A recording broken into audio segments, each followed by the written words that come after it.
Before we get into it, please know the following episode was recorded over 2 days.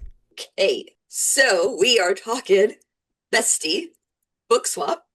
Hi, It's Kat. and Amanda, Thanks for joining us for another episode of Can I Bring My Book? the podcast where besties meet books. And first up is the book that Kat assigned me to read by Gareth Brown. This is The Society of Unknowable Objects. And if I remember correctly, you assigned this to me very selfishly because you had just finished this. Yeah. And were dying to discuss it with someone. Okay, first off, I don't appreciate you saying that it was selfish. I'm pretty sure you said this. But I can go back in the episode archive. I'm pretty sure the purpose, also, I didn't announce it on an episode. We were at Starbucks. No. Was it an episode? I'm pretty sure Yes. we were at Starbucks. No. Okay. Anyway, it doesn't matter because I'm pretty sure the whole point of a Bestie Book Swap is to recommend something that you want to talk about. Yes. Like you're picking a book that you want to discuss. So I'll give you that. I I'll resent give you that. I resent any implications that you're making. Well, this is going to be interesting because the person that I was when I read this book is not who I am today, because this person took notes, which is a great idea, but for some reason took handwritten notes in a I love very that. small notebook. Very small notebook, and you've seen my handwriting. Yes, I have. Yes, yes. So we're going to try to decipher some of this. I love this. Yes. Yes. And if I remember correctly, I was jotting down these notes like chronologically, like as they came up, Okay. like as I'm reading, like, oh, like here's a thought that popped into my mind, and like I just jot it down. Okay. Okay. So overall, okay, so you really like time travel. Like, Yeah. I think it's probably one of your top 5, if not top 3. Yeah, I really like magical realism as a Mhm. genre, and time travel fits into that most of the time. Okay. So yeah. And so was Book of Doors, was that your first, Gareth? Yeah, I feel like that was his first like book of note. But it wasn't like his first book though, right? Or am I I don't know wrong? if it's his first book or not, but I'm pulling up. Oh. Okay, no, two it's his debut. distinct works. Yeah. Yeah, it's his Wow, that's really impressive. Yeah. Okay. Okay, so then yeah. Oh my God, I've read his entire catalog. Look at me Woo! go. Yeah, so Book of Doors was a 2024 release, and then Society of Unknowable Objects came out in 2025. Yeah. Because years changed. Yeah. No, I do question that publication date. It was, oh boy, Society of Unknowable Objects. It says it came out in August of 25. Yeah, it was August or October, but he's English, isn't he? Yeah, so it probably, like, the release dates are probably It probably didn't hit the US until October. exactly. Is that, yeah. Exactly. Okay. Which is why I'm thinking maybe the 2024 date for Book of Doors might be wrong too. Okay. Because that might be the US release date, but not necessarily the actual. No, it says US and UK in 2024 February. Okay. Excuse me. Okay. Yeah. Well, I enjoyed The Society of Unknowable Objects. I rated it 5 stars, which I know is a shocker for everyone. I am 5-star slutty, but I did really enjoy it. And I did it as an audiobook. Okay. I did it as an audiobook. Yes, I had to think about that. Excuse me. And I'm looking at my notes. Okay, so there may be some spoilers in this, and this goes for any of the 4 books that we're going to cover in this episode. So in the prologue, I love that at the end of the prologue, it says so and so fell and died and would stay that way for 2 years. Yeah. I love that. I was like, wait, what do you mean? She Yeah. died in like 2 years? Yeah. What does that mean? Okay, but I hated that, not that part in particular, but I hated that character's arc. And what was that? Is that It's- Imelda? Sorry, I can't remember names right now. Let's see. Is Imelda the daughter or is that the mother? Yeah, Imelda's mom. So yes, it was Imelda. Okay. Yes. Magda is the daughter. Yes. So yeah, Imelda Sparks. I hated her story arc. Like it was just awful. Mm-hmm. Like How many stars did you give this? 5. Okay. Okay. Yeah. Like the Okay, fate of another. Imelda was awful. Yeah. Another note that I put, and I made sure to note that I am writing this right before I get to part 2. I wrote Lucas is a jerk, and then I have a sub note. Is he Otto? Otto. I don't remember who Otto was at this moment. Neither do I. Stop it. I don't know who Otto is. There's no one named Otto. You made up a name. No. Like OTTO? Yes. Okay, he's a villain captured by the So like in Society of Unknowable Objects, you've got Frank, you've got he was Magda, he wasn't there for like long. Like he was you've got Henry. I have the book, I can go grab it, but I don't know who Otto is. I really think you made him a character. well, if you have the book I do. and if you flip to part 2 and then go back to like the last like page or 2 of part 1, it may be talking about Otto. Do you want me to go get the book? No, Okay, because I can. no. But I don't know who Otto is. Okay. But Maybe I made Otto up. did you mean Owen? I have no idea. Because Owen Oh wait, hold on, let's see. No, these are distinctly two. Because Owen is the hitman. No, He's like the guy with the gun. no. Like he's the one you're made to think is the big bad. And then it turns out that Lucas is the big bad. No. Okay. Then Okay, we'll move on to another note. There's no Otto. Maybe I made him up. You did. Maybe I made him up. Delusions. So guys, if you're reading this book and you're looking for Otto, I think it's Owen. Or if you're reading the book and you come across Otto, let us know.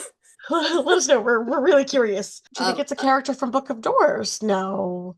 No. Okay, while reading chapter 16, I wrote who or what is Frank? He is an elderly gentleman who thinks that he is protecting the world, and he's just very misguided. And then I wrote, is he older than the others realize? No. And then I was very excited. I was very excited when butterfly wings came about. Deck and fly. There were 4 exclamation points after my butterfly wings. Magda can fly. Yes. The necklace. Yes. And she flies over Hong Kong to escape Owen. Yes. You're welcome. And then my next note is Lucas an artifact? Yep, yes. Okay, so I began to suspect that as well. I was like, oh shit. Like he can't kill him.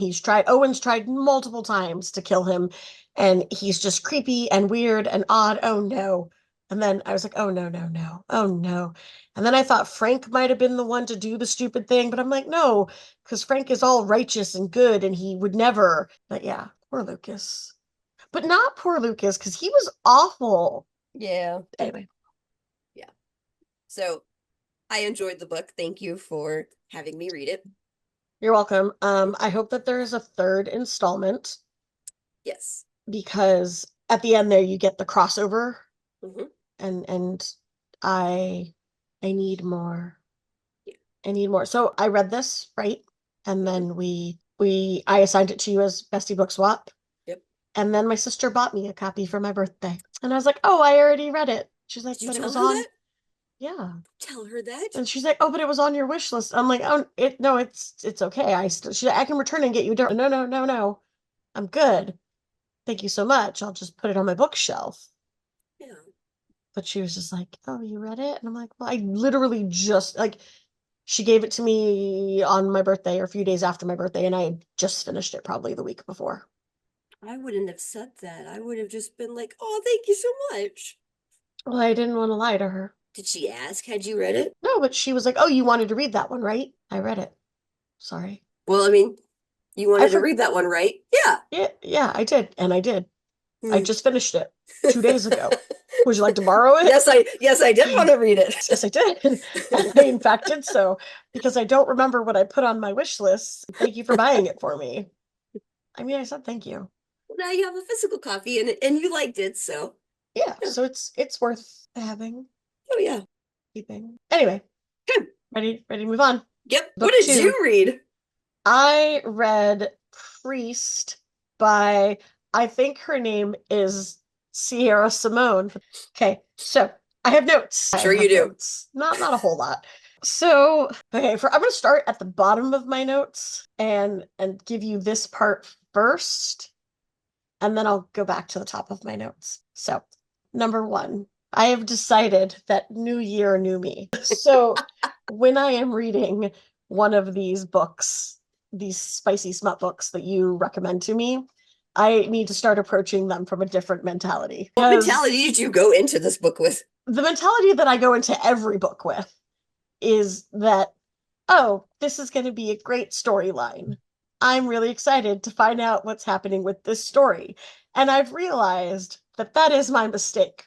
I should be going into any of your smut recommendations with, how good is the spice? Like, I think No, that's I no, need to shift. no, no, no. No, you need to be Because going into any book with how much fun can I have with this book and how much of an escape from shitty real life can this book no, be? Yes, because yes. because that's the same mentality of, how good is the storyline? And that makes your smutty books Not rank necessarily, really, that because makes your smutty good books rank good really low. storyline can be an escape, but also so can the fun smuttiness. Well, and that's what I'm saying. So I have to go into your stories knowing that I'm not here for the plot. I'm here for the smut. Because when I go in for the plot and the plot is stupid, then I'm like, I can't give this more than 3 stars. Sure, is the smut good? Most of the time. We'll talk about that in a minute. Put a pin in that. Is the plot good? No, this book was miscommunication trope, and I hate you for making me read it. Oh my gosh, the whole end? Just wanted to yell grow up at both of them. And mind you, I just finished this book like 30 minutes ago. I was so frustrated. I'm like, wait, you saw her kissing this guy that she has told you numerous times that she hates, and you're not going to question her at all. You're just going to be like, ah, fuck it, I gotta go. And then the guy exposes you as the dirty, smutty priest that you are, and she doesn't do anything about it, even though she doesn't hate your guts and she's not with the other guy. That really irked me. The fact that Poppy, which by the way, I hate that name, the fact that Poppy Sterling, hate that name too, Sterling releases Tyler's smutty priest pictures, right? Yeah, you know what I'm talking about. And Poppy obviously sees these because they're all over the fucking internet, and she knows how to use the internet, right? She's not stupid. And she doesn't say anything. She doesn't call him, oh my God, Tyler, I'm so sorry that Sterling did that. He's a complete asshat. I love you. She doesn't do that. He goes all the way to freaking Kenya. Kenya, whole countries away. I'm just like, so I was actually fine. No, I wasn't. No, because I have more now. Okay, so anyway, if I had gone into this book solely for the smut, the storyline's going to be silly. Don't go in here looking for good story. Go in here looking for smut. I think I would have been okay, except for, and I'm going to read the line to you. Are you ready? This is the line that ruined all of the smut for me. I am sanctifying you from the inside out. Do you remember what scene that's from, or would you like me to tell you? Go ahead and tell me. Okay, that is from the scene where Tyler, that's the priest, in case anyone has never read this and has no idea what I'm talking about, decides to use the anointed holy oil as lube for anal on Dear Poppy. And he says to her as he is fucking her in the ass, I am sanctifying you from the inside out. Oh, my throat out. Oh my God. I was sitting here in the den listening to it at that point, not reading, I was listening at that point, and I know that I verbally said ew. Do you want to know how I know? Because my husband asked, what? And I then had to tell him. I'm fine, whatever. Use your holy oil for whatever. Like, sure, you need lube. I also question I don't know that you should be putting holy oil in your butt. Just, like, some things shouldn't be used as lube. But whatever, you do you. I'm not here. I'm glad that you are making things comfortable for her. Love I that. read a book recently that they had to use something weird, or they felt like they had to use something weird for lube, and I want to say they used like vegetable oil. No, okay, no, okay. It's fine. It's fine. So I questioned that, but it was the line. I'm like, that's Yeah. not hot. That's not sexy. Nope, that was not sexy. You've lost me completely. It might also be that I don't think that priests are sexy. Creepy, maybe. Sexy, definitely not. So I don't care how sexy Sierra Simone tells me Tyler is supposed to be. I'm not buying it. I'm just not. I have more notes. I'm not done. I'm so sorry. You want me to stay under 5 minutes and I don't understand, but I'm not done. So I hated the sister killed herself part of this plot line. Sierra Simone, I understand what you're trying to do. You're trying to build substance, but we're just here for the smut. I'm not here to be reminded that Tyler's sister killed herself because she was molested by a priest. That just made me question priests even more. You want me to like this priest protagonist, but you're going to remind me that all the other priests that are mentioned in this book are bad. Okay, I'm not done yet. You thought I was, didn't you? No, I know I you better than that. also really, really, really, really hated that Tyler felt the need to remind me multiple times that he was a feminist. Fuck you, Tyler. If you have to tell me multiple times that you're a feminist, probably aren't a feminist. You probably don't even know what the word means, Tyler. By the way, he felt the need to say that every time that he was doing something like degrading to Poppy. Tyler, baby, she's already consented. She's consented. You don't need to explain to the audience that she is a consenting adult. We understood it the first time. It's fine. I understand why you did that, Sierra Simone. I understand why it was there. I just felt like it was a little overkill. Am I done? No. Well, glad that you asked. His brothers were douchey, and I see that the other books in the story are about them, so great. God told Jordan that Tyler had broken his vows. That's what my note says. Jordan is Tyler's mentor, professor, the person he goes to confess to. And when he goes, Jordan's like, nah, bitch, I don't want to talk to you because God told me that you're a dirty, filthy whore. He didn't say that, but that's what I heard. And then the whole blackmail from Sterling thing, bleh, predictable, hated it. And then this is where the pivot came. I wrote, but am I here for the plot? And the answer is no. I am not here for the plot. I was here for the smut. So here is my resolution for 2026. Are you ready? Anytime Amanda assigns me a smut book this year, I am going to give it a star rating, but I am also going to pit it up against all the other smut books that I read this year. So right now, Priest is the only smut book that I've read this year, so it is number one. Does this make sense?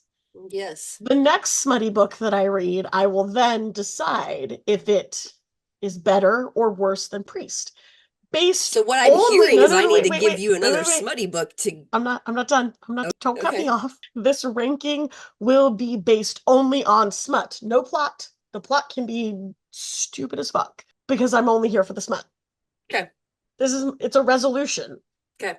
and a task all Okay. rolled into one. I'm going to make it a physical thing, I think. Maybe. No, it's going to be digital. If I make it physical, I'll lose it.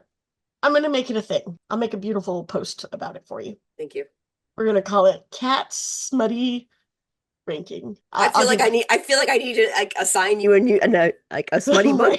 right now you're like, damn it, gotta give her. I figured that there was a large chance that you will give me at least two more smutty books before the year is over. Oh, at least. Exactly. So I'm not worried. Like I feel like it's an attainable goal. And plus, I will probably pick up at least one smutty book on my own. So I'm not worried. You're thinking you're only gonna get three more No, smutty books no, this no, no, year? no. Bare minimum, there will be at least three. No, I'm actually anticipating this list to be very long, but your face just looks skeptical. So I wanted to reassure you that this is a thing that I'm going to be able to do. Okay. And right now, Priest is billing, and I'm gonna have to make notes to remind myself what I liked about Priest and what I didn't like about Priest, so that when I'm comparing it, like, 5 months from now, I'm not confused. Yeah. It's gonna get messy, Yeah. because I'm gonna be sanctified from the insult. Anyway, Oh boy. Okay. you're welcome. So that's Priest. Go read it. I gave it 3 stars. And Which in my world, 3 stars means that I liked it. yes, So, yes, like, coming from Kat, that is my base. I was shocked to see her give it 3 stars, not gonna lie. So She was shocked because she thought I was gonna give it 2 or 1. actually, yeah. Or none. Or none. I gave it 3. I don't want to read any more in this series, though, because the brothers are really douchey, and apparently the second book is about a nun. It's actually not bad. I don't want to read that. It's not what you're thinking, though. I don't want to read any more about Catholicism. I'm good. Okay. Well, no, the next book that I read, It's not the title. It's wrong. Third Gilmore Girl by Kelly Bishop, Kelly. also known as Emily Gilmore. Yeah. This was amazing. It was. Dude, Kelly Bishop is a badass. Oh gosh, yeah. Like, I knew nothing about Kelly Bishop aside from like the obvious things. Obviously, she is Emily Gilmore, and I also vaguely and knew the mom she was, from Dirty Dancing. Right. Like, I vaguely knew she was That's the it. mom from Dirty Dancing. I didn't even really know that. It was in my mind somewhere. But oh my gosh. Yeah. Oh my gosh. Like, incredible. Yeah. So Total badass. typically the only nonfiction that I enjoy reading are memoirs. I really enjoy reading celebrity memoirs. That is the nonfiction genre that is my favorite.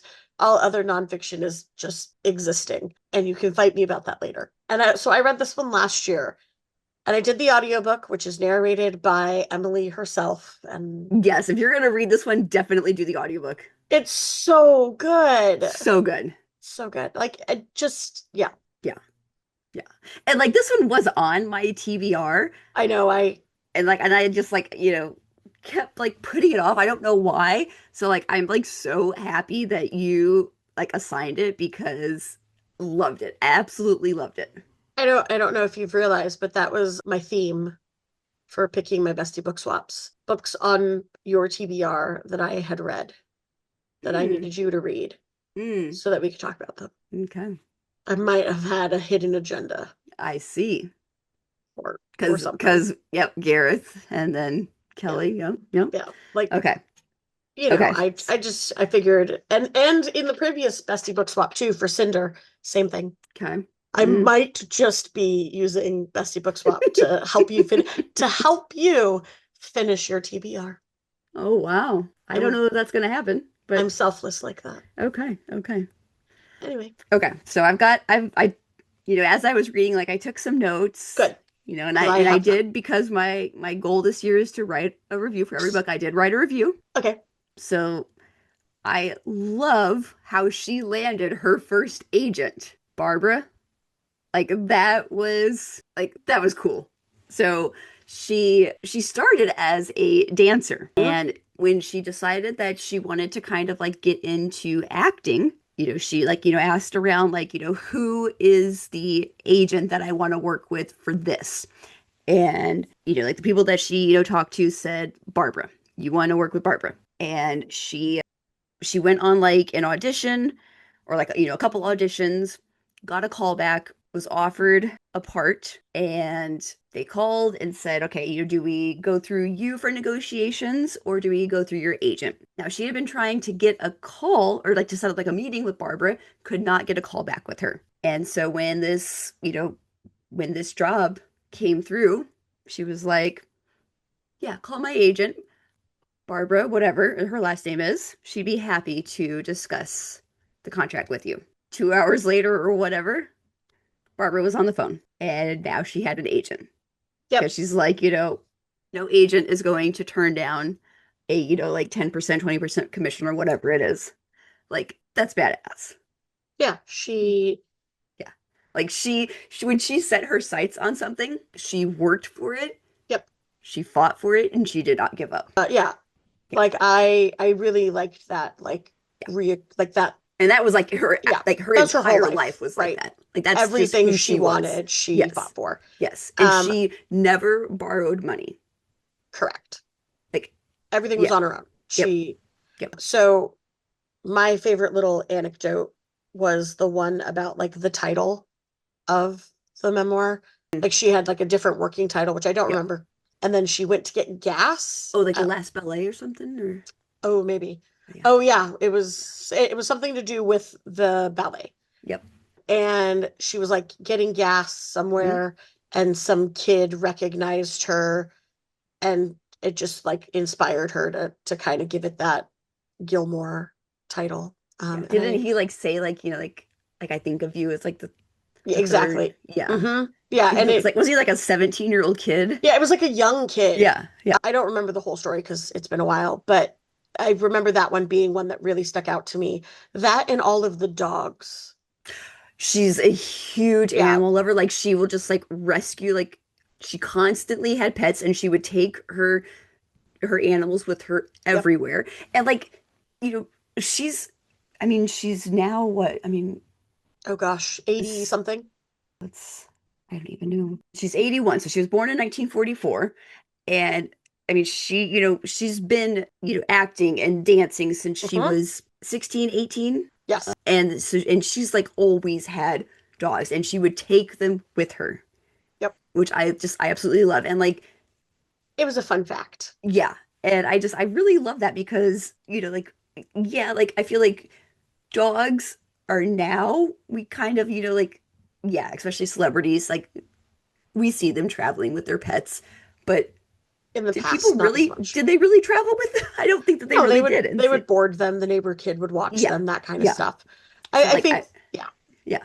And I mean, she would just, she would find dogs. Like one of her like last rescues, her and her husband were in like New York City, and there was a dog like hiding under a car, had no collar. They took it to a vet to see if it had like a microchip.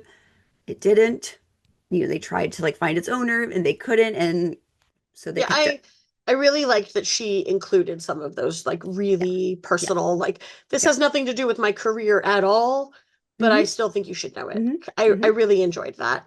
Yeah. So I am on my, I don't know how many rewatches of Gilmore Girls. My husband is a big show rewatcher, and he has like certain shows that he rewatches like at Mm-hmm. least once a year, and Gilmore Girls is one of them.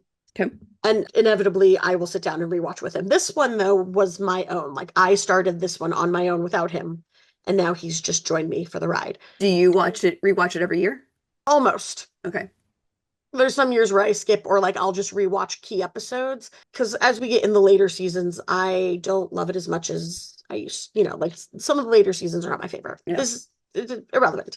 We constantly fight, Juan and I, about Emily Oh, because he hates Emily, okay.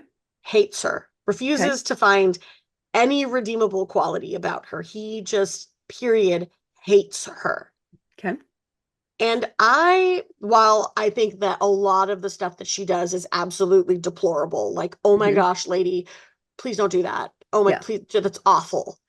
Don't treat your kid like that. Don't Yeah. do that. Don't treat your grandkid like that. Stop it. Yeah. Every once in a while, she does something, and I'm like, no, baby, like, that's like she's doing that because she cares. Hmm. She's not being a bitch. Like Hmm. she actually cares. And that is the only way that she knows how to show that she cares. Yeah. And Juan is like, no, she's awful. I hate her. So what is your take on Emily Gilmore? Do you love her?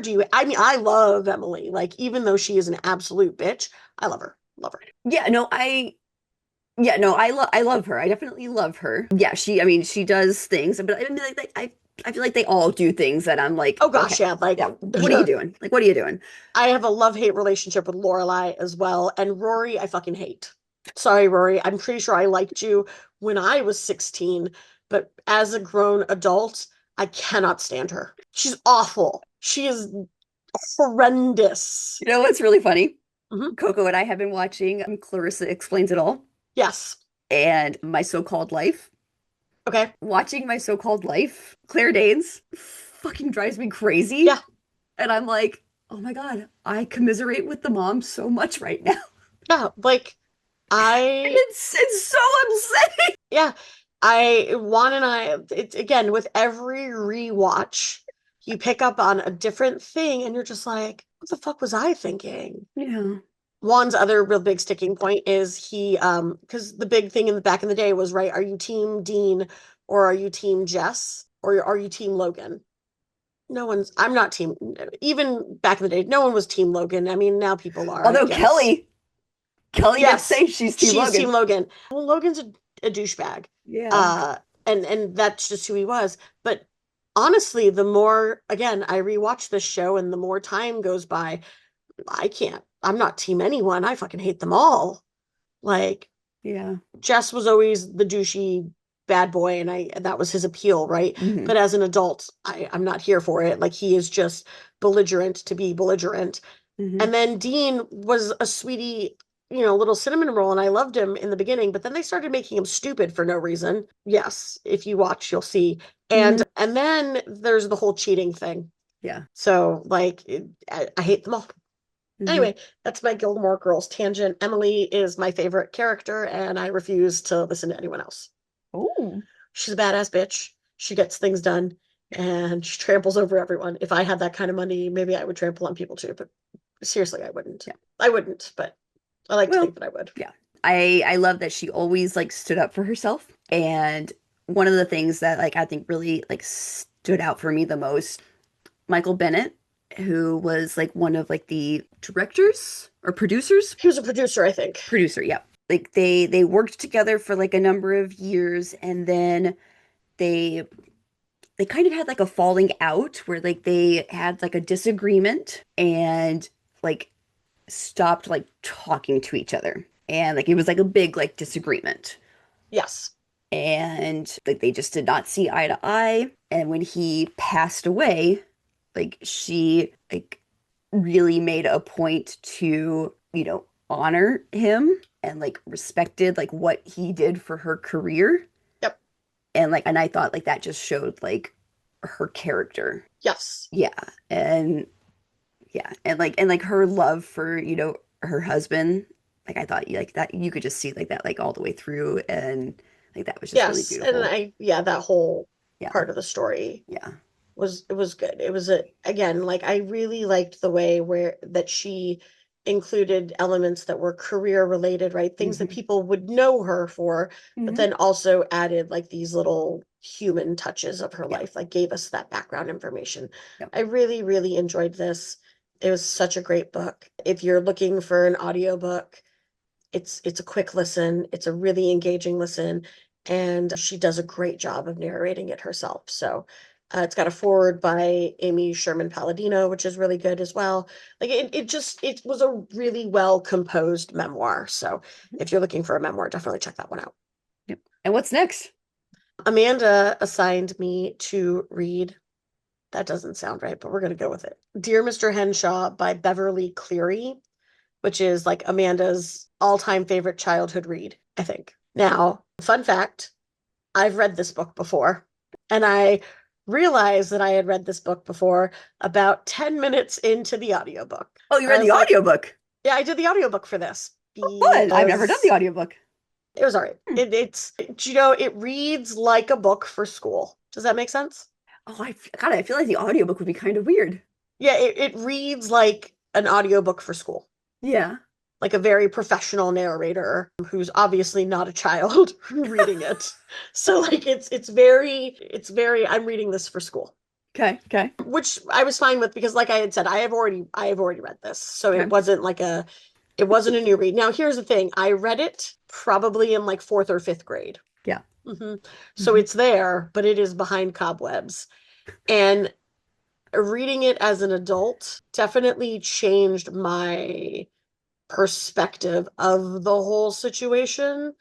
So if you've never read Dear Mr. Henshaw, it is a book written in letters of a child who's elementary school aged, 4th grade, 5th grade. He says what grade he is in. Read the book, find out. Who He's is now in writing? 6th grade. Yeah, so I think it starts at 4th or 5th because it spans at least a year. So 5th grade? Well, he's been Boyd Henshaw's #1 fan since he was in 2nd grade. He's now in 6th grade. Okay. I, for some reason, feel like it starts in one school year and then goes to the next. It's irrelevant. Yeah. Basically, he's writing letters to his favorite author, who's been his favorite author for a long time, and he's just telling him about his life in that childhood innocence kind of way that you don't really get in modern society. So, as I was reading this as a teacher, because one of the assignments was for the children to write to an author and ask them questions, which Lee does. And then Mr. Henshaw responds and asks Lee to answer questions for him, which Lee takes deep offense to. He's like, I already had to do a homework assignment about you. I don't want to do additional homework because of you. But secretly, we all know that Lee was actually excited, right? Like he wants to talk to someone about all of the things that are happening in his life, and he just does not have anyone to talk to. I will tell you that the thing that I remember most about this book when I read it as a child is the lunchbox alarm. Like that is the thing that I knew. Like I was like, oh yeah, there's a whole thing with his lunchbox. Like I remembered that very distinctly. I did not remember mom and dad being divorced and dad being a shithead. That I did not remember. But now I know his dad, again, limited narrator, right? Like I only know what Lee knows. But based on everything that Lee is telling me, dad is just letting all of the balls drop, right? Like you're losing the dog, you're not paying your child support, you're I think that he forgot about Christmas and that Christmas gift that the other trucker dropped off was something that mom arranged. Like I honestly have very little faith in dad. Oh, and the new family and the pizza boy and like very little redeemable qualities about poor Lee's father. And then mom is just working her ass off. And so this book is very late 80s, early 90s latchkey kid coded. And when I am reading books that are children's books or young middle grades books, because that's what this one is, I think about like the applicability to today's children. And there is so much about this book that I think today's children just would not understand. What do you mean dad can only call me on Tuesday nights? Why can't he just pick up his cell phone? What do you mean I'm writing a letter to this author? I would just send them an email or go on their social media and DM them or oh, all that information is readily available on their Wikipedia page. Like there's so many elements of this story that are irrelevant to today's society that I think that kids would struggle to get into it. And so that is my language arts teacher opinion of this book. As a human who grew up in the early 90s, it resonated with me. And now I'm going to talk about trends. This is a segue. Okay. When we talked about trends a few weeks ago, Mm-hmm. one of the trends that we're seeing an uptick in is more books that are set in the 90s. Yeah. And I'm not talking like YA books, I'm talking more adult fiction books that are set in the 90s and the protagonists are like our age in the 90s. And I think that's interesting because is it these Beverly Cleary girlies growing up to want to write books that are still that have that element of nostalgia, but also I can incorporate things from the modern era? I don't know, but I find it very interesting.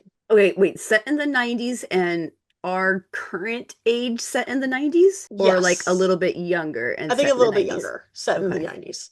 Like they're not children set in the 90s, Yeah. but they're being written by authors who would have been children in the 90s. Oh, okay, okay. Look, the authors are our age. Oh, okay, yeah. They're Because like, people that because like grew up.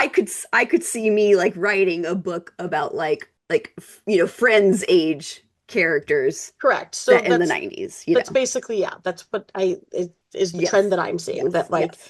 you're getting a lot of books where they're set in the 90s, but it's Mhm. adult protagonists rather than Mhm. children protagonists. Anyway, have you read it's a title that I always get mixed up. Are You There, God? It's Me, Margaret. Not yet. Okay.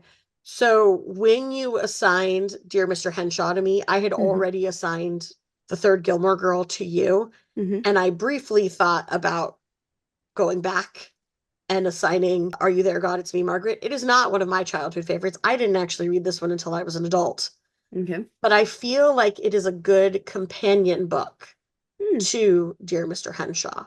Okay. Because it's about a girl growing up. It's by Judy Blume, and it's about a Yep. girl growing up in the late 80s, mid Okay. 80s. I think it's mid 80s. Okay. It might be the 70s. Oh man. It's the 70s. I was thinking it was the 70s. Yeah. It's the 70s. But I felt like they were spiritually similar books, and I thought that that was an interesting thing. Okay. And I'm curious why Beverly Cleary went. Well, no, I'm not curious. I know the answer. Never mind. I was going to say that I was curious why Beverly Cleary went with a male protagonist, being that she is a female author. But that has to do with the fact that it's harder to get boys into reading. And if you have a male protagonist, they're more likely to enjoy the book, especially when we're talking about books that were published in the 80s. So Yep. that would have been the mentality behind that. Yep. So I thought the question and then answered it myself. Good job. I do that sometimes. Anyway, that's it. That's all I've got for What Dear did Mr. you rate Henshaw. this one? 4? 4.5? 4. It was a cute middle grades book. There were a few things where I was like, man, this could have more of a like this could have aged better than it did mentality. And some of the stuff, some of it was like oversimplified, like which is just it's a product of its time, right? Like we've since realized that children can handle more complex themes than what this book gives, which is why I went with a 4 instead of 5. I enjoyed it. It was a quickie read. I think it took me 2 hours maybe. Yeah. Of And audiobook. you can see it on that second shelf up there in the middle. I don't know how to tell you this, but none of those are legible. I know, but I can see it. Oh, okay. Yeah. Well, I'm glad that you read it. So am I. Thank you for assigning it. It was a nice little shorty read after the dirty, smutty book that you gave me. Yes. Yeah. Yay. Maybe next time we'll make our picks more thematic. Maybe. Probably not, though. Probably not. Don't hold your breath. Yeah. All right. Well. Bye. See you next time. Thanks so much for joining us. Happy reading. And as always, can I bring my book?